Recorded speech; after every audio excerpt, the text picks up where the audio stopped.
Hi hello അസ്സലാമലൈക്കും welcome back. എന്തൊക്കെയുണ്ട് എല്ലാവരും വർത്താനം? എല്ലാവർക്കും സുഖമാണെന്ന് വിചാരിച്ചു. ഇന്ന് നമ്മൾ വന്നിട്ടുണ്ട്. ഞാൻ എൻ്റെ സുഹൃത്തിൻ്റെ മോൾക്ക് ഒരു കേക്ക് ഉണ്ടാക്കി കൊടുത്തിട്ടുണ്ട്. അപ്പോൾ എനിക്ക് പറ്റിയ ചെറിയൊരു അബദ്ധം, അല്ലെങ്കിൽ അമളി എന്നൊക്കെ പറയാം. അപ്പോൾ അത് നിങ്ങളോടും കൂടി ഷെയർ ചെയ്യാമെന്ന് വിചാരിച്ചു.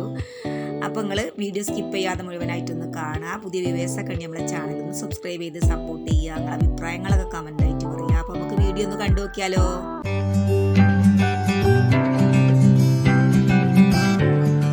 അപ്പോൾ അന്നത്തെ ആ ദിവസം ജനുവരി 24-ാം തീയതിയാണ് കേട്ടോ ഞാൻ കേക്ക് ഐസിങ് ചെയ്യാൻ തുടങ്ങിയത്. 1/2 kg റോസ് മിൽക്ക് കേക്കാണ് ഉണ്ടാക്കാൻ പോകുന്നത്. അപ്പോൾ അതിൻ്റെ മുന്നേ തന്നെ ഞാൻ സ്പോഞ്ചൊക്കെ റെഡിയാക്കിയിട്ട് 3 ലെയറാക്കിയിട്ട് കട്ട് ചെയ്ത് വെച്ചിരുന്നു. എന്നിട്ട് ഞാൻ കേക്ക് ഐസിങ് ചെയ്യാൻ തുടങ്ങുകയാണ്. അപ്പോൾ അതിന് മുന്നായിട്ട് തന്നെ ഇതിലേക്കൊരു റോസ് മിൽക്ക് സിറപ്പ് റെഡിയാക്കി വെക്കണം. മിൽക്ക് കേക്കിൻ്റെ സിറപ്പ് അറിയാലോ, അതിൽ നമ്മൾ റോസ് സിറപ്പാക്കി കൊടുക്കണം, അത്രമാത്രം. അപ്പോൾ ഒരു 1/4 കപ്പ് ക്രീമും 1/4 കപ്പ് പാലും 2 ടേബിൾ സ്പൂൺ കണ്ടൻസ്ഡ് മിൽക്കും 1 ടേബിൾ സ്പൂൺ റോസ് സിറപ്പും കൂടിയാണ് കേട്ടോ ചേർത്ത് കൊടുക്കേണ്ടത്. എന്നിട്ട് നല്ലോണം ഒന്ന് മിക്സ് ആക്കി കൊടുക്കുക. അപ്പോൾ ഈ ഒരു rose syrup homemade rose സിറപ്പാണ്. ഇതിൻ്റെ വീഡിയോ ഞാൻ മുന്നേ തന്നെ ചെയ്തേക്കണേ. അതുപോലെ തന്നെ ക്രീം നല്ല സ്റ്റിഫായിട്ട് വിപ്പാക്കി എടുക്കണ വീഡിയോ ഞാൻ മുന്നേ തന്നെ അപ്ലോഡ് ചെയ്തതാണ്. കാണാത്തവരുണ്ടെങ്കിൽ ലിങ്ക് ഞാൻ താഴത്ത് ഡിസ്ക്രിപ്റ്റ് ചെയ്യാം. അങ്ങനെ ഞാൻ കേക്ക് ഐസിങ് ചെയ്യാൻ തുടങ്ങുകയാണ്.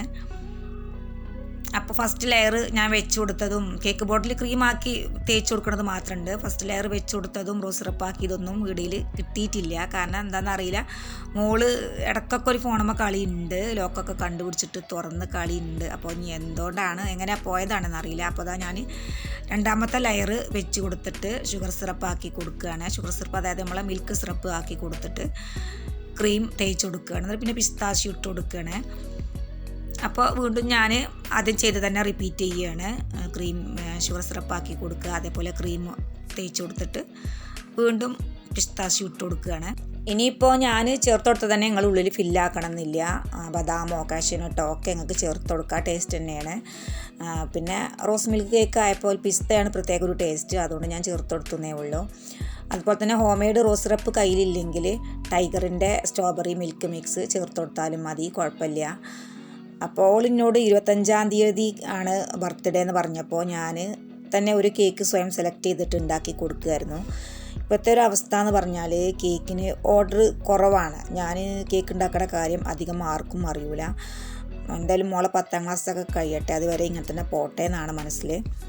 പിന്നെ ഇപ്പോഴത്തെ ഒരു അവസ്ഥ വെച്ചിട്ട് അധികം കേക്കിൻ്റെ ഒരു ഓർഡർ കിട്ടിയാലും പാടാണ്. പിന്നെ എന്ന് പറഞ്ഞാൽ കഴിഞ്ഞ ഡിസംബറിൽ 2 ഓർഡർ കിട്ടിയിരുന്നു. അത് രണ്ടും പെട്ടെന്ന് കൊടുക്കാനുള്ളതായതുകൊണ്ട് ഞാൻ വീഡിയോ എടുത്തിട്ടില്ല. അതുകൊണ്ടാണ് കേക്കിൻ്റെ വീഡിയോസൊന്നും സ്ഥിരം ഇടാൻ പറ്റാത്തത്. അപ്പോൾ ഇങ്ങനെയൊക്കെയാണ് കേട്ടോ നമ്മളെ കാര്യങ്ങൾ പോണത്. പിന്നെ എൻ്റെ വീഡിയോ സ്ഥിരം കാണുന്നവർക്ക് മനസ്സിലാവും. അങ്ങനെ സംസാരിച്ചിരിക്കുന്ന ഇടയിൽ കൂടെ ക്രം കോട്ടൊക്കെ കഴിഞ്ഞ് മേലെ ഇനി ജസ്റ്റ് ഒന്ന് ലാസ്റ്റ് കോട്ട് ചെയ്യുകയാണ്. അപ്പോൾ അത്ര വലിയ ഫിനിഷിംഗ് ഒന്നും വേണ്ട, കാരണം ഞാൻ M1 നോസിൽ ഡിസൈനാണ് ചെയ്യാൻ ഉദ്ദേശിച്ചിട്ടുണ്ട്. അപ്പോൾ താഴത്ത് മുകൾ ഭാഗം വരെ ആ ഒരു ഡിസൈന് വരും. തുടക്കക്കാർക്ക് പറ്റിയൊരു ഡിസൈനാണ് കേട്ടോ. ചെറിയ തോതിലൊന്ന് ഫിനിഷിങ് ആക്കിയിട്ട് പിന്നെ ഞാൻ നോസിൽ വർക്ക് ചെയ്യുകയാണ്. നമുക്ക് എവിടെ വെച്ചിട്ടാണ് ഡിസൈൻ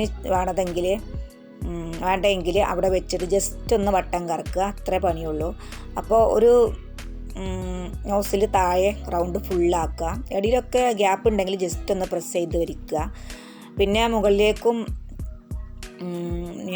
M1-ൻ്റെ ചെറിയ ചെറുതുകൊണ്ടാണ് കേട്ടോ പിന്നെ ഡിസൈൻ ചെയ്യേണ്ടത്. അപ്പോൾ ഇതൊക്കെ ഞാൻ ചെയ്യുന്നത് രാത്രിയിലാണ്. രാവിലേക്ക് വീഡിയോ എടുക്കാൻ ഇല്ലാത്ത കാരണം ഇപ്പം തന്നെ അങ്ങോട്ട് ചെയ്യുകയാണ്. ഇത്ര തന്നെ ആയപ്പോൾ 10 മണിയായിട്ടാണ് രാത്രി. ബാക്കി പിന്നെ രാവിലേക്ക് വെച്ചു. പക്ഷേ രാവിലത്തെ ഒന്നും എന്നെ കൊണ്ട് എടുക്കാൻ പറ്റിയിട്ടില്ല. മേലക്കും ഈ ഒരു നോസിൽ ഡിസൈൻ തന്നെയാണ് ചെയ്തിരുന്നത്. പിന്നെ കുറച്ച് ഭാഗം പേര് എഴുതാൻ വേണ്ടിയിട്ട് ഒഴിവാക്കിയിട്ടു. അങ്ങനെ ഞാൻ ഇതിന് മുന്നൊക്കെ ക്രീം കൊണ്ട് തന്നെയാണ് അത്യാവശ്യം തെറ്റില്ലാതൊക്കെ പേര് എഴുതിയത്. ഇടയ്ക്ക് ഓർഡറൊന്നും ഇല്ലാതാവുമ്പോൾ ഒരു ഗ്യാപ്പ് വരുന്നുണ്ടല്ലോ, അതുകൊണ്ട് ഏറ്റവും ക്രീം കൊണ്ട് എഴുതിയാൽ തെറ്റിപ്പോകുമോ എന്നൊരു തോന്നൽ. അങ്ങനെ പിന്നെ എൻ്റെ അടുത്ത് എപ്പോഴും ഉണ്ടാവുന്നതാണ്. സത്യം പറഞ്ഞാൽ ക്രീം ബാക്കി ഉണ്ടായിട്ടില്ല. അപ്പോൾ പിന്നെ ഞാൻ ആദ്യമായിട്ട് ചോക്ലേറ്റ് കൊണ്ട് തന്നെ ഒന്ന് പേരെഴുതിയപ്പോഴൊന്നും വലിയ കുഴപ്പമൊന്നും തോന്നിയില്ല. പക്ഷേ എഴുതിയത് ശരിയല്ലായിരുന്നു. ഒരു നിമിഷത്തേക്ക് കുട്ടീൻ്റെ വയസ്സ് മറന്നു. 2-3 ആയിപ്പോയി. ചോക്ലേറ്റ് ആയതുകൊണ്ട് കിട്ടുകയൊക്കെ ചെയ്യുമായിരുന്നു. അതെല്ലാം എത്ര ആലോചിച്ചിട്ട് എനിക്ക് പിടികിട്ടാത്തത്. എനിക്ക് അറിയായിരുന്നു 2 വയസ്സാന്നുള്ളത്. എന്നിട്ടും ഇതിപ്പോൾ എങ്ങനെ സംഭവിച്ചു എന്നാണ്. ചോക്ലേറ്റ് കൊണ്ട് ആദ്യമായിട്ട് പേര് എഴുതിയപ്പോൾ 2 എന്നുള്ളത് 3 ആയതാവും. അങ്ങനെ വരാനാണ് സാധ്യത. പക്ഷേ എനിക്കത് ശരിയാക്കിയിട്ട് കൊടുത്താൽ മതിയായിരുന്നു. ഞാനും അത് ശ്രദ്ധിച്ചില്ല. അങ്ങനെ ഞാൻ കേക്കൊക്കെ കൊണ്ടുപോയി കൊടുത്തു. കേക്കൊക്കെ മുറിച്ച് കഴിച്ചിട്ട് അവളും ശ്രദ്ധിച്ചിട്ടില്ല. എൻ്റെ ഓർമ്മയിൽ അങ്ങനെ ഒരു സംഭവമേ ഇല്ല. എന്തായാലും കേക്കൊക്കെ മുറിച്ച് കഴിച്ചു. എല്ലാവർക്കും നല്ല ഇഷ്ടമായി. പിന്നെയാണ് കേട്ടോ അവളിങ്ങനെ പറഞ്ഞത്, സ്റ്റാറ്റസിലിട്ടപ്പോഴാണ് ചോദ്യം വന്നത്, 2 എങ്ങനെ 3 എന്ന്. അവൾക്കത് വലിയ പ്രശ്നമൊന്നും അല്ലായിരുന്നു കേട്ടോ. അപ്പോഴാണ് ഞാൻ എനിക്ക് പറ്റിയ ഒരു അമളിയെക്കുറിച്ച് ഓർത്തത്. അപ്പം നിങ്ങൾക്ക് ആർക്കെങ്കിലും ഇങ്ങനത്തെ ഒരു അമളി പറ്റിയിട്ടുണ്ടോ? എനിക്കിത് ആദ്യമാണ് കേട്ടോ സംഭവിക്കുന്നത്. അപ്പോൾ നിങ്ങൾ വീഡിയോ കണ്ടിട്ട് ഇഷ്ടമായിക്കണേ വെച്ചെങ്കിൽ വീഡിയോക്ക് താഴത്തൊന്ന് ലൈക്ക് ചെയ്യുക, നിങ്ങളെ അഭിപ്രായങ്ങളൊക്കെ കമൻ്റായിട്ട് പറയുക.